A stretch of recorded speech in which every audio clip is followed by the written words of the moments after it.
and these group of biker dudes kind of pass us.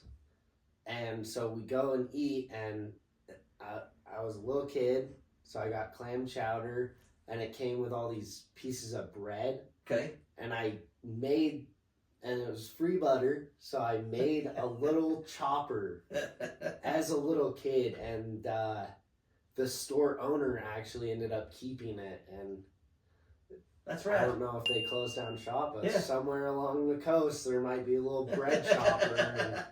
So this is new for the channel. This is, would you consider this an overlander? Yeah, it does go overland. Rarely see. But yeah, this is kind of something I've done. Like, kind of built the whole thing in my backyard and with my buddies. Super budget build, even though it doesn't look like it. What's a lot lizard? Kind of hard to explain. Okay, you all have right. to ask a trucker. So what year's this? This is a 19 Tacoma. A what? 2019. 2019. Yeah, it's got a mid-travel king set up on it. Super lift upper control arms. A lot of the C4 armor is on it. I actually had to drive all the way to Idaho to get this from a dude. Because who buys stuff new while there's marketplace? Amen, huh? But yeah, I mean, really the only thing that I did buy new on it was kind of wheels and tires and the lift kit.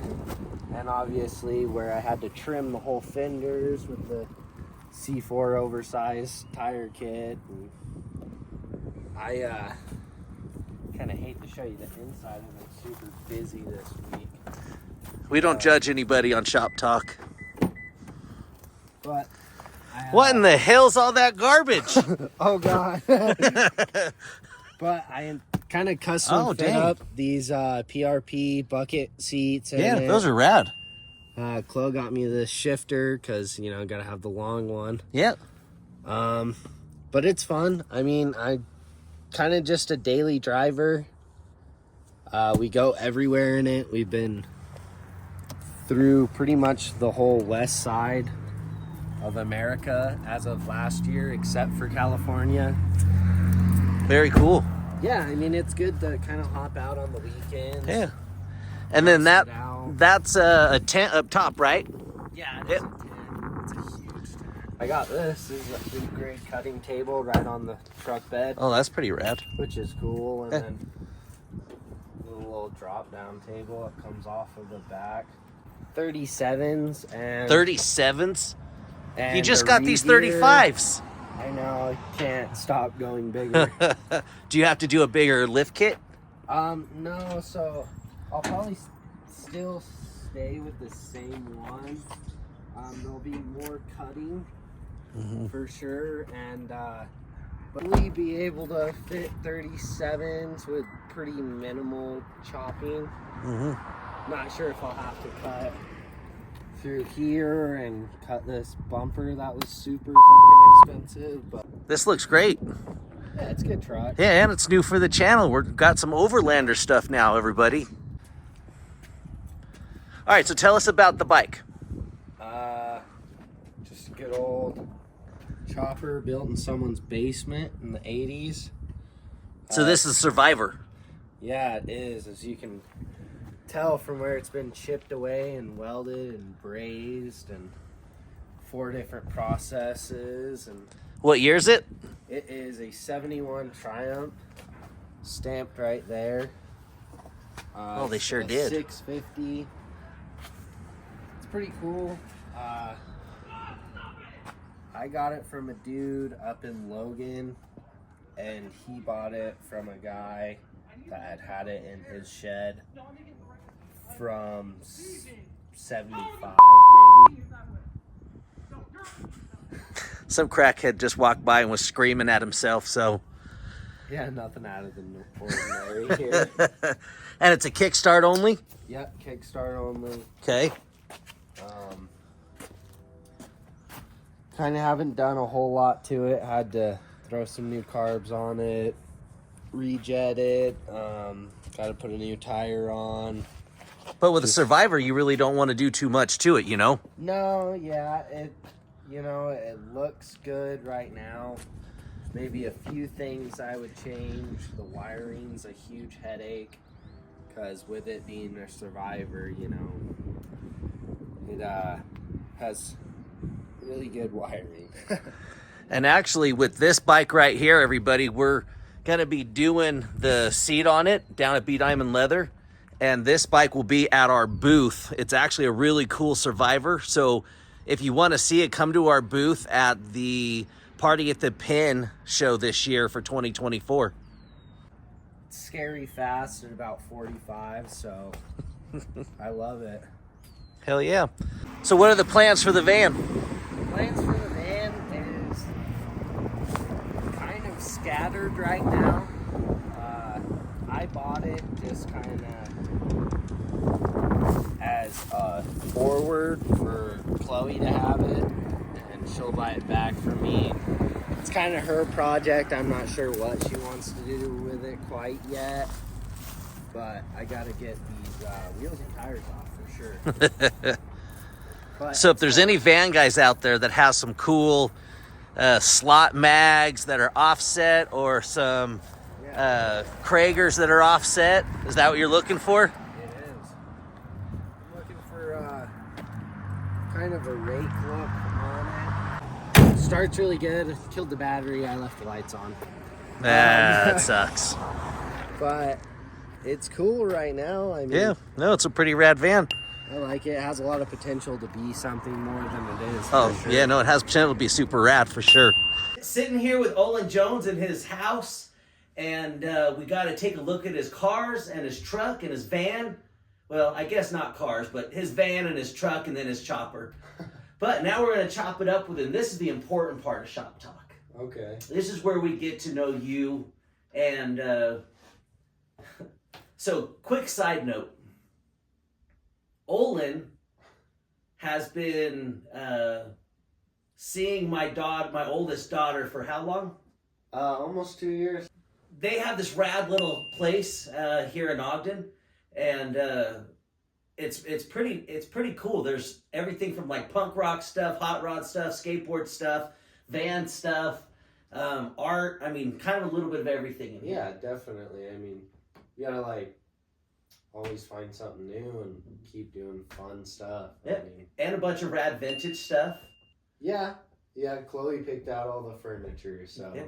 And then, how many skateboard decks do you have over there? Do you know? I haven't counted them. There's a lot. Haven't counted for a while.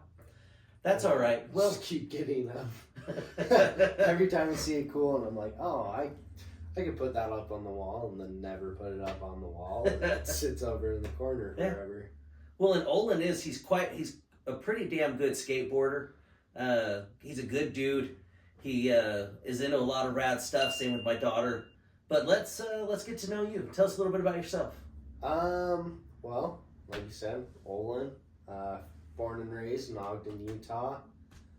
Kind of just always grew up around like, you know, cars and skateboarding and traveling and that kind of stuff. And so I really like to involve that into my life now. You know, I've been a diehard skateboarder since I was like 11 years old. Love it, can never stop doing it. When I worked my first job, I had a buddy that I was growing up with, and he had a 66 Galaxy, and we always talked about cars and stuff. Really learned a lot about cars through him. And But your dad is a car guy and a motorcycle guy too, though, yeah, right? he has a 79 shovel head, and he also has a 56 210. Oh, nice. Two-door pose. Yeah. It's just got the straight six in it, but that's been the project forever. That thing's really cool. Well, and it is I'm assuming it's a 235 yeah. straight six, and that's one of the best straight sixers ever made. Yep, 3 on the tree. Yep. And it is crazy to drive it. It's like driving around a couch for sure. I love it. Yeah, it's fun. So, and also one of the things that Olin's been doing for quite a long time as well is welding. Yep. You're a professional. Actually, it's what you do for a living. Yeah, I mean, born and raised through it for sure. You know, that was always kind of my in as a kid. You know, before I could actually have a legitimate job, I could always go and help my dad. Yep. Get a few $100 after working a week, you know, and can't beat that. No, it was shoes and a skateboard, so it always worked out, you know. Yep. No, I dig it. So remind me how old you are. 21, 22? 21. 21. Yep. Turning 22 this year, which is kind of crazy. It still feels like I'm 17. I turned 50 this year. I still think I'm 17. Yeah. So it's weird. Yeah. And actually, Olin and I have skated together quite a bit. He's seen me fall eat pretty shit. bad. Pretty bad. Yeah. But it's one of those things where once you're, I mean, if you really are a skater, you always want to skate. It's hard. I mean, even being old and fat. Yeah, even my dad was talking to me and he was like, man, when I tore my ACL, I was, you know, kind of dreaming right after my surgery, and all he could think about was doing backside airs, and he woke up in the middle and I kicking the covers up, and he's like, oh, my knee. Yeah. But yeah, I mean, it's in you. You're down for life for sure, and it involves a lot of good things that I think a lot of people don't take from it. Yep. You know, it teaches you how to fail. It does. And fail and fail. And a lot of fails. And then, you know, it kind of builds you a little different, builds character. You know, I actually not ever really thinking about that, because I've always said I'm not a talented individual, but my only talent that I think I truly have is that I'm resilient, and that comes from failing over and over again, and then finally succeeding and knowing that you can fail and succeed. Yeah, and like, so I like that. Old hot rods and fucking my bike out there that took 3 weeks to get running. And now, when I started this video, before I started, I told Olin he couldn't say one word, just one, and I'm gonna have to bleep it out now several times for the video. I really do think that's a true statement. I mean, this is exactly why I do shop talk. Because Olin's 21, most people might look past a 21-year-old and say, oh, what are they going to know? I'm 50 or I'm 60. But I turned 50 this year, like I just said, and I never thought that in all reality, that's probably where I learned to be resilient and to keep going is skateboarding. Absolutely. Because skateboarding was the first thing I ever really did as a kid. I mean, I've been skateboarding since I was like 8 or 9 years old. Yeah, it's hard to not see someone skating down the street and look over out the window. I always yell out, do a kickflip. Yeah. I mean, it's hard not to. Yep. So what got you, so was it your friends or your family, or what really kind of got you into old cars and bikes? Well, my dad always, you know, had a Harley shirt on. Mm-hmm. My whole life, always had a Harley shirt on. Every birthday we'd go and get him a Harley shirt. So I'd, you know, as a little kid, kind of go into the showroom and look at stuff. And, you know, he always talked about his bikes. And my brother always had a bike. And then my other brother always had a bike. And actually, kind of a cool little side note, me and my family were in Oregon one time. And we were going down the coast. And these group of biker dudes kind of pass us. And so we go and eat, and I was a little kid, so I got clam chowder, and it came with all these pieces of bread. Okay. And I made, and it was free butter, so I made a little chopper as a little kid, and the store owner actually ended up keeping it, and that's right. I don't know if they closed down shop, but somewhere along the coast there might be a little bread chopper. And that's pretty rad. That. Actually, you know, it's weird too, because I don't know why. I still can't figure it out, but it does seem like choppers and skateboarding somehow go hand in hand, right? Oh, they do. And I don't get why it's ever been that way. I don't know if it was, you know, people along the way. I can't figure it out, besides maybe adrenaline or just something cool. I don't know. It's just rough, raw, you know? Yep, and you can eat shit on both of them. Oh, yeah, definitely. You know, but it reminds me too, what really got me into motorcycles, I mean, growing up in Southern California, there was choppers everywhere. Right. But I had to have been 13 or 14, no, probably 14 years old. My dad took me into Santa Ana, which is like 40 minutes away from where I grew up. And as we're traveling on the freeway, I was in the backseat because he had a lady friend with him. And we were going to the Easy Rider Invitational Bike Show. Cool. And a pack of Hell's Angels rode by us, and there's probably 100 of them. Yeah. And I was just in awe looking out the window, and like probably out of the 100, maybe 10 or 15 of them gave me the thumbs up. I want to honestly say, I want to say one of them flipped me off, and I think I did like the little finger back at him, but it captivated me as far as motorcycles went. Yeah. I was like, that is so rad. It's cool. You know, just right there. And hearing the rumble of it it was rad.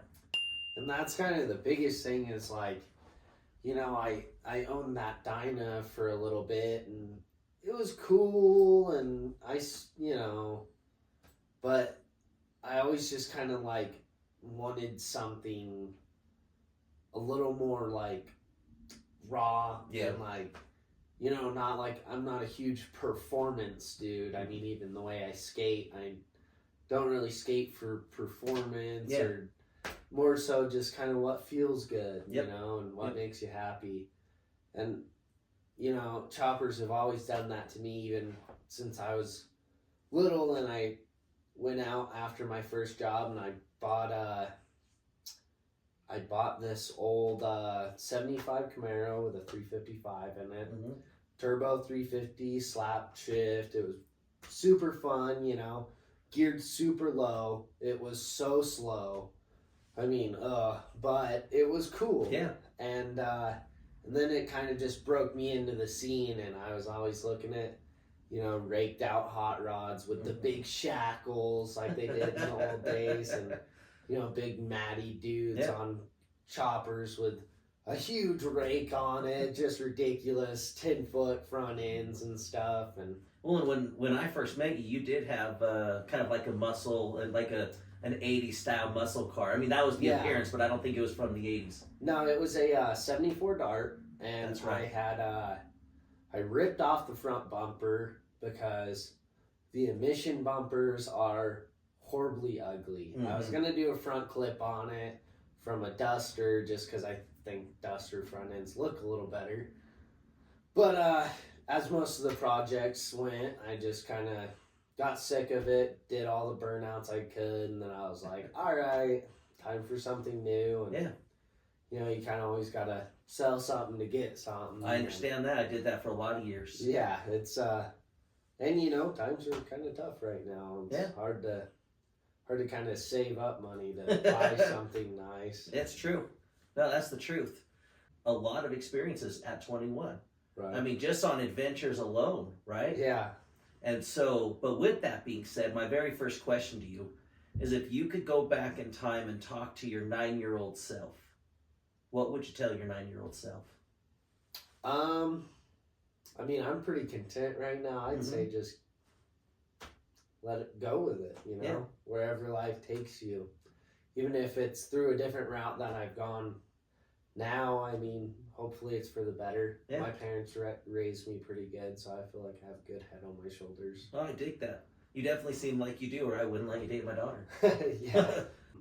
When I met my really good friends right now, we first started hanging out, we drove out to Portland to go skate Burnside. Mm-hmm.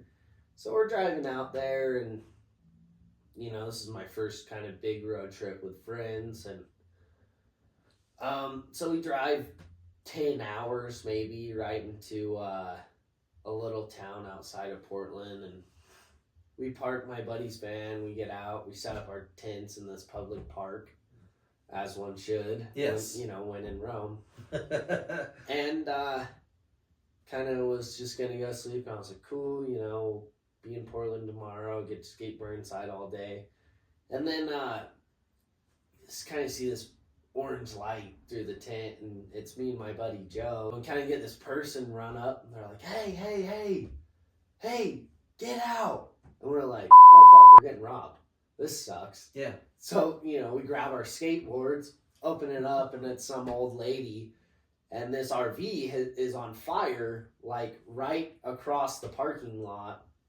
And then it caught the generator on fire. The propane tank exploded. Oh, dang. And then the cops kicked us out, obviously. Yeah. And so we went on and slept on the side of Interstate 84. And that was super cool. I love Jake breaks now. Love hearing them. Heard them all night. But I mean, and I kind of like that. Like spontaneous, crazy shit happening. Yep. You're like, oh, you know, that's a good story to tell right there. That is. No, it really is. Well, and it's one of those deals that really, those are the memories you remember. Oh, absolutely, man. I'll never forget looking over at Joe and being like, oh. For my subscribers that are watching, what advice would you give to the people watching? Take care of yourself. Treat your body right. Don't eat garbage. Go outside a lot, as much as you can. Because, you know, you get kind of stuck in the rat race. So we're coming to an end of Shop Talk. Any last words? 𝐂𝐤𝐤𝐞. Actually, I love 𝐒𝐥𝐿𝐤. All right. Well, hey, Olin, thank you very much. Yeah, thanks for coming over. Yeah, it was fun having you on Shop Talk, and have a rad day, everybody. Everything that happens is motivation. Super dangerous.